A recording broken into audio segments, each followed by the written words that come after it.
各位觀眾大家好，歡迎嚟到哲文中文嘅頻道。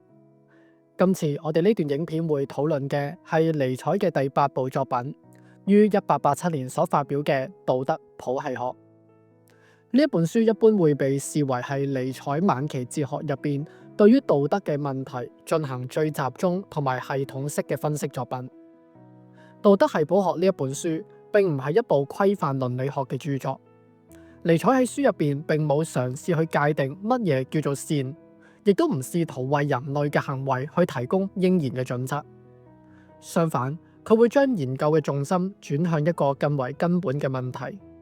就係人所習以為常嘅道德價值，究竟係喺啲乜嘢嘅歷史同埋心理條件之下所形成嘅呢？而尼采就會將呢一種嘅研究方式稱之為譜系學。喺呢個語境之中，譜系學並唔等同於單純嘅歷史回顧，而係一種結合歷史考察同埋心理分析嘅批判方法。佢嘅目的係在於揭示道德概念嘅生成過程、功能結構以及對於生命形態所造成嘅影響。有關呢一本書嘅結構同埋研究主題，《道德譜系學》呢一本書係由3篇相互關聯，但係又各自具有獨立論證重心嘅論文所構成。第一篇嘅論文善與惡、好與壞，所探討嘅係善惡、好壞呢兩種嘅價值對立嘅歷史起源。尼采喺呢一度區分出主人道德同埋奴隸道德呢兩個概念，並且主張奴隸道德係喺特定權力失衡同埋心理狀態之下形成，佢嘅核心動力就係尼采所稱之為嘅怨恨。第二篇嘅論文罪責、良心與責任，佢會聚焦喺討論緊責任、良心同埋罪惡感3種道德心理概念嘅生成。尼采提出咗一個好關鍵嘅主張，就係佢認為現代嘅道德之中嘅良心並唔係源於神性或者係理性嘅本質，而係源自於人類嘅本能喺社會約束之下嘅內化過程，以及同早期嘅債務或者係懲罰制度相互關聯。第3篇嘅論文禁欲理想嘅意義，就會分析宗教、哲學同埋現代文化之中禁欲理想嘅功能同埋持續嘅影響。尼采喺呢一度會嘗試去說明禁欲嘅理想雖然表面上否定生命，但係實際上就長期作為一種為生命賦予意義嘅解釋框架，因此喺歷史上維持住支配嘅地位。有關呢一本書嘅基本研究取向，我哋可以將佢概括為3點。第一，尼采拒絕將道德視為一種先驗式嘅真理或者係普遍理性嘅原則，反而係會將佢理解成為一種歷史生成嘅價值體系。第二，尼采好強調道德判斷同埋特定生命形態，又或者係權力結構同埋心理需求之間嘅關聯。第三，佢關注嘅並唔係道德正唔正確，而係道德喺歷史之中實際發揮咗啲乜嘢嘅作用，以及道德對於生命可能性所造成啲乜嘢嘅限制同埋代價。因此，《道德譜系學》呢一本書嘅根本目的唔在於否定道德嘅價值，而係在於將道德去重新成為一種被分析、可以被懷疑，亦都可以被重新評價嘅研究對象。喺理解完呢本書嘅研究方法同埋基本結構之後，我哋下一步就會嘗試係去將呢部書放喺尼采整體嘅思想發展之中，嘗試作出一啲嘅定位，並且會解釋一下呢一本書喺尼采晚期嘅哲學之中所承擔嘅理論角色。喺尼采嘅整體思想發展之中，《道德譜系學》呢一本書可以話係屬於佢晚期嘅哲學。呢一本書嘅地位並唔係一種偶然嘅補充之作，亦都唔係一本獨立完成嘅倫理體系，而係喺方法論之上具有關鍵意義嘅著作。呢本書寫於1887年，正在處於尼采嘅思想最成熟嘅階段，時間上會緊接住善惡的彼岸，同埋仲有查拉圖斯特拉如是說。而呢本書嘅其後嘅作品，包括偶像的黃昏、俏那個人等等嘅作品，都會共同構成尼采對於現代歐洲文化同埋道德價值嘅系統式批判。尼采亦都自己講過，道德譜系學係為咗作出價值重估呢個計劃之前嘅一種前提式嘅研究，即係話呢本書嘅任務並唔係要提出新嘅價值體系，而係對於既有嘅道德價值嘅歷史來源啦、心理結構同埋生命條件加以追溯同埋分析，使其不會再被視為不證自明嘅規範。如果我哋由文本嘅關係嚟睇，《道德譜系學》呢一本書可以理解成為對《善惡的彼岸》呢本書嘅系統式嘅補充同埋深化。喺《善惡的彼岸》入邊，尼采已經對於傳統嘅形而上學、道德普遍主義同埋啟蒙理性提出咗根本嘅質疑，並且主張道德價值應該要被視為歷史產物同埋權力配置嘅結果。然而，嗰本書多以格言式、斷章式嘅方式去呈現，佢嘅論證往往都會依賴讀者對於尼采思想整體脈絡要非常之熟悉，先能夠理解得到。所以，道德譜系學就會喺呢一個基礎之上，首次以一種較為之連貫、集中同埋論證導向嘅方式，去展開對於道德起源問題作出深入嘅研究。尼采喺呢本書入邊唔再單只係提出懷疑，而係嘗試會去回答一個更加具體嘅問題，就係喺乜嘢嘅歷史條件之下，特定嘅價值判斷會得以形成，並且逐步取得支配嘅地位呢？因此，呢部作品喺尼采嘅思想史之中嘅角色，係會將原本偏向批判式嘅直覺同埋宣告，轉化成為一套具有歷史同埋心理分析結構嘅研究方案。喺哲學史上，《道德譜系學》呢本書嘅重要，在於體現出佢清楚地標誌出尼采同埋傳統道德哲學嘅決裂。傳統倫理學無論係康德式嘅義務論定還是功利主義，通常都會以道德應該要點樣作為出發點，並且假定道德概念本身係具有一種普遍嘅有效性。尼采呢本書入邊刻意避開呢一種嘅問題框架，轉而去關注另一個層次嘅問題，就係道德嘅判斷係如何生產出嚟嘅呢？佢哋服務於邊一種嘅生命形式同埋生存條件呢？呢一種嘅轉向，令到道德譜系學既唔係倫理學意義上面嘅道德理論，亦都唔係純粹嘅歷史敘述，而係一種結合咗歷史研究同埋心理學洞察嘅批判方法。尼采喺書入邊多次表明，佢關心嘅其實並唔係道德嘅正當性，而係佢嘅功能同埋代價。從整體嘅思想計劃嚟睇，《道德譜系學》呢本書嘅核心作用係在於為尼采後期嘅哲學提供咗分析嘅基礎。因為尼采認為，如果唔首先去揭示現代嘅道德喺歷史上如何逐步形成，甚至係如何透過一種內化嘅機制去塑造主體，如果我哋唔去了解以上種種嘅問題，就冇辦法能夠理解到道德點樣去影響到生命。那麼，任何關於新價值嘅討論都會流於抽象同埋空泛。所以，譜系學嘅工作具有明確嘅前提意義，就係先瓦解道德嘅自然化同埋神聖化地位，令到道德重新成為一種可以被分析、被質疑嘅歷史現象。喺呢個意義上，《道德譜系學》呢一本書並唔係總結緊尼采嘅思想，亦都唔係一種價值哲學嘅完成狀態，而係一部喺方法論上面不可或缺嘅中介式嘅文本。做一個小小嘅總結，《道德譜系學》喺尼采思想史之中嘅地位，我哋可以界定成為係一部以譜系嘅方法對現代道德進行歷史同埋心理分析嘅關鍵著作。佢嘅目的係在於為後續嘅價值重估計劃清除咗理論障礙，並且重新去界定道德喺生命哲學之中應有嘅位置。所以，當我哋理解完呢一個嘅定位之後，接下來我哋就會進一步去分析一下書入邊嘅具體理論內容。首先，就為第一篇論文之中關於主人道德同埋奴隸道德嘅價值生成分析。接下來，我哋就會嚟到影片嘅第一個重點，我哋會嘗試討論一下主人道德同埋奴隸道德。喺道德譜系學嘅第一篇論文《善與惡、好與壞》之中，尼采提出咗主人道德同埋奴隸道德嘅區分。佢嘅目的並唔係要去建立兩套倫理嘅理論加以對比，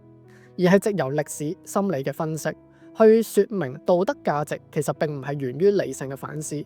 而係源於特定人群嘅生命狀態同埋權力位置。尼采喺呢一度首先會質疑咗一項西方哲學之中長期被默認嘅前提，就係善同埋惡係自證自明並且普遍有效嘅價值對立。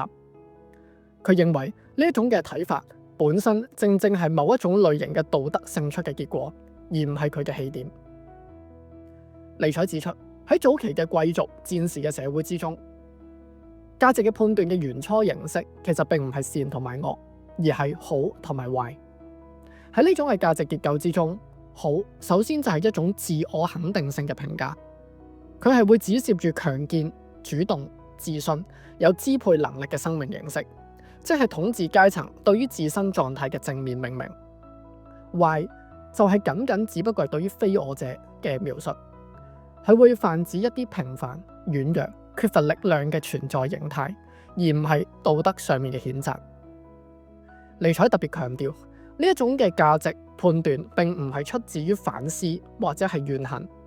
而係出自於一種直接嘅生命感受，先肯定自身，再順帶區分他者。喺呢個層面上，價值嘅判斷係主動的、創新的，而唔係回應的。因此喺主人道德之中，好並唔係因為有益於他人所以成為好，而係因為佢體現咗某一種類型嘅生命對於自身力量嘅肯定。與主人道德形成鮮明對比嘅就係尼采所稱之為嘅奴隸道德。呢一種嘅道德並唔係起源於力量，而係起源於一種長期無力反抗嘅心理狀態。尼采喺第一篇嘅論文之中引入咗一個好關鍵嘅概念，就係怨恨。怨恨呢個字係用於去描述一種被壓抑、冇辦法直接行動，只能夠喺內心反覆積累嘅情感。喺呢種狀態之下，弱者無法直接對於強者進行行動上面嘅反擊，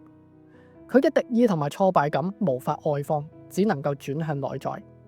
最終透過價值重構嘅方法去實現出象徵性嘅反轉。於是價值生成嘅順序就會發生根本式嘅轉變，強者首先會被界定成為惡，弱者就會將自身界定成為非惡，進而稱之為善。喺呢種結構之中，善就唔再係一種自我嘅肯定，而係一種否定性嘅派生式嘅概念。意思就係佢嘅意義係嚟自於對於惡嘅反對，而唔係對於自身生命狀態嘅直接肯定。尼采認為呢一點正正就係基督教道德嘅核心概念。謙卑、忍耐、信服、克制就會重新演繹為善；力量、支配、肯定自身就會重新標記為惡。尼采特別指出，奴隸道德並唔係單純嘅欺騙或者虛偽，而係一種高度有效嘅心理策略，因為佢成功地完成咗三件事。第一，佢會為到弱者嘅生存狀態提供咗可以被接受嘅意義解釋。第二，佢會將無力嘅行動狀態轉化成為道德嘅優越感。第三，透過長期嘅內化，佢會能夠令到呢一套嘅價值結構取得文化支配嘅地位。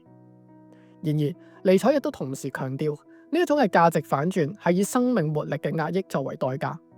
當否定性嘅價值成為主導，肯定生命本身嘅衝動就會逐漸被視為可疑，甚至被視為罪惡。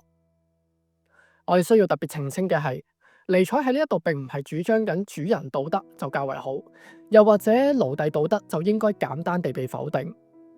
佢真正嘅目的係在於揭示一個更加根本嘅事實，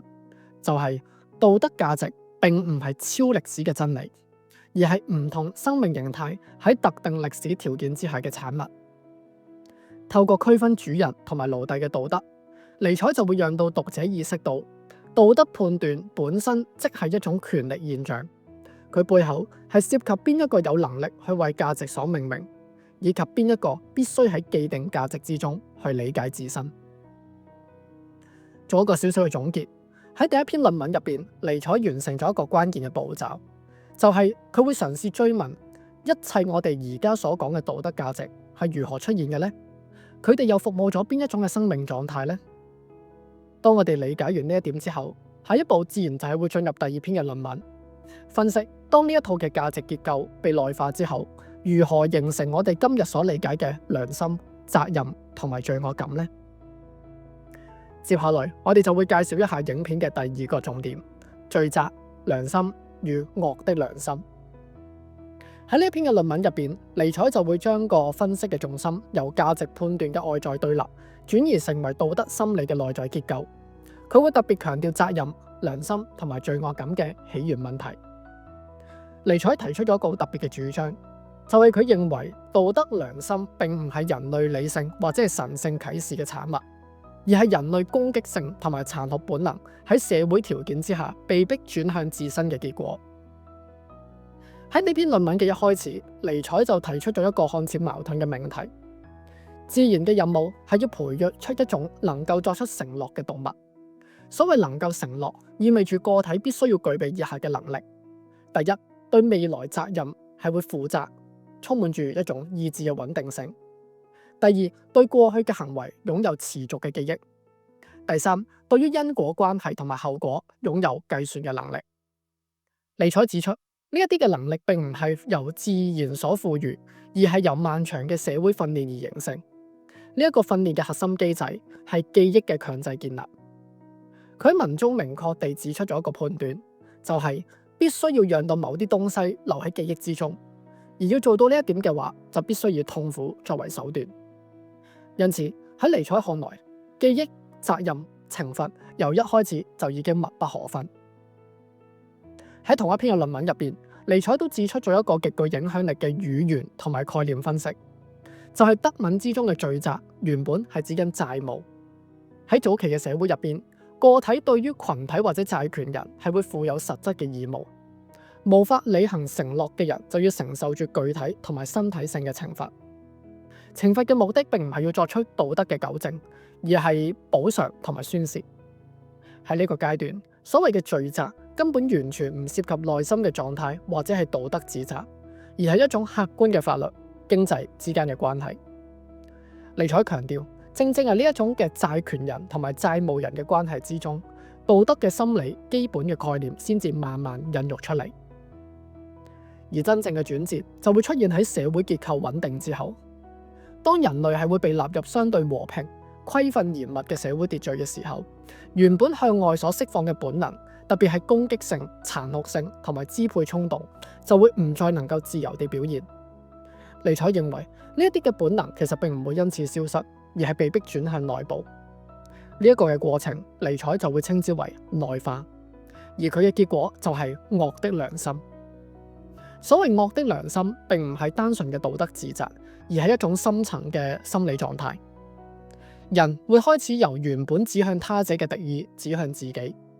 攻擊性就會轉化成為自我監控、自我懲罰。內在嘅世界因此被極度擴張同埋深化。從此，人類所謂嘅內心深度同埋精神性，原來正正就係建立緊喺一種自我折磨嘅基礎之上。尼采進一步指出，宗教特別係基督教喺呢一種嘅心理結構之上扮演咗關鍵嘅角色。喺宗教嘅語境之中，債務就會被轉化成為對神嘅無限虧欠，懲罰就會被內在化成為永久性嘅罪惡感，痛苦會被重新詮釋為應得嘅結果。於是惡的良心呢個概念就會被推向極端嘅形式，人唔再僅僅為佢具體嘅行為所感到內疚，而係為咗自身存在而感到有罪。尼采認為呢一個就係人類心理史上一個高度複雜，同時亦都極具破壞性嘅發展。需要注意嘅係，尼采對於惡的良心嘅評價並唔係單向否定。一方面，佢明確地指出呢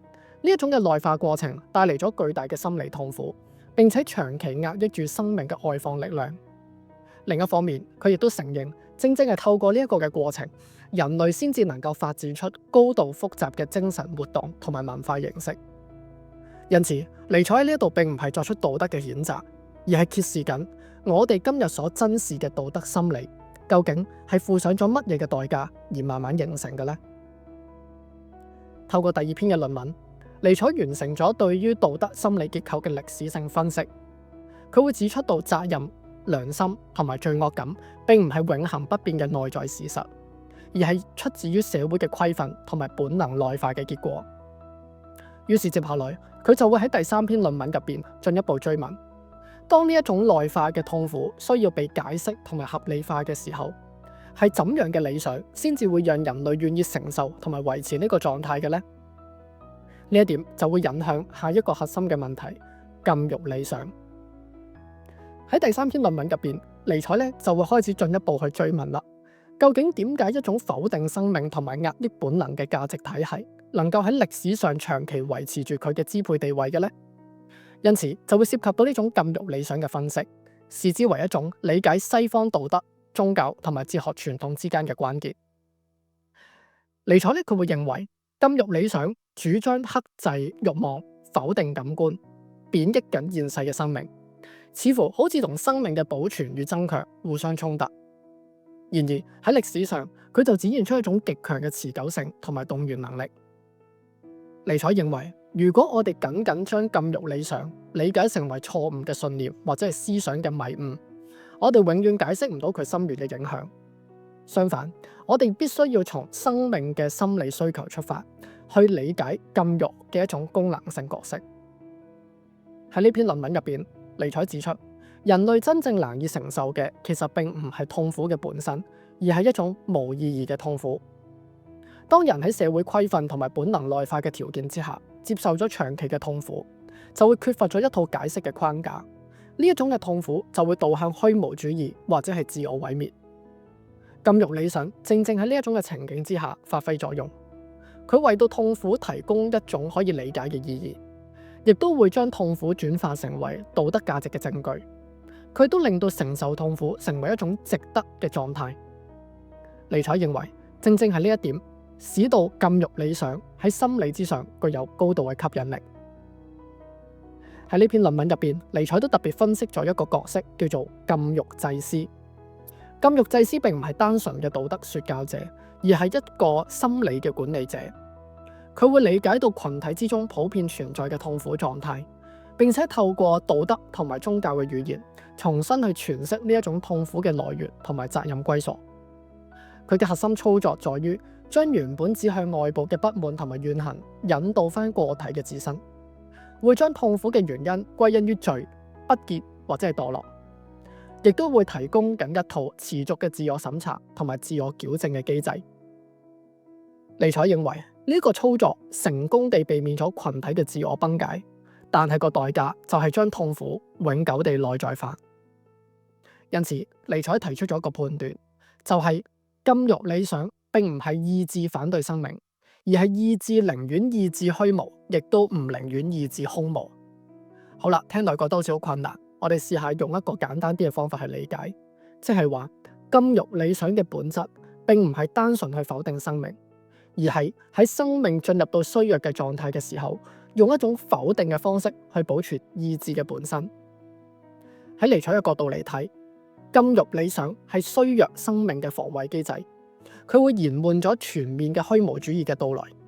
但同時亦都阻礙咗更具肯定色彩嘅生命形態所出現。因此，禁欲理想可以話喺歷史上具有保存性同埋阻礙性呢雙重嘅功能。尼采亦都指出，禁欲理想其實並冇隨到宗教權威嘅衰退而消失，相反，佢用一種新嘅形式去滲現現代嘅文化之中。例如喺某啲嘅科學理想之中，佢會轉化成為對於生命嘅去價值化嘅理解，亦都喺某啲道德話語之中延續一種對於慾望同埋力量嘅系統性懷疑。尼采認為，如果我哋唔察覺到禁欲理想嘅持續影響，